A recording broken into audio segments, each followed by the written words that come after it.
According to the latest data released by the Insurance Regulatory and Development Authority of India, IRDAI, during 2022 to 23, the presence of life insurers rose by nearly 3.5% year-on-year.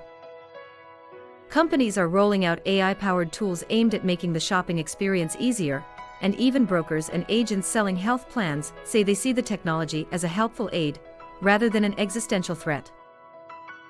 A third of consumers admit having experienced a negative incident during premium payment.Access. PaySuite's recent research highlights the growing need for flexibility and convenience in payment options to attract Generation Z and Millennial customers.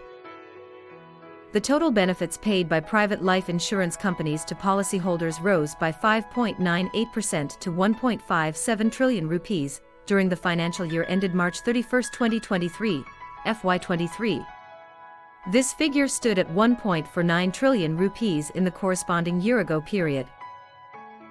The regulatory authority is already steering the sector toward Insurance 2.0 with initiatives like Biometrinity, bringing about better accessibility and inclusivity to the insurance industry. For continuous updates, be sure to stay connected with INT, your source for the latest information and news. Have a nice day.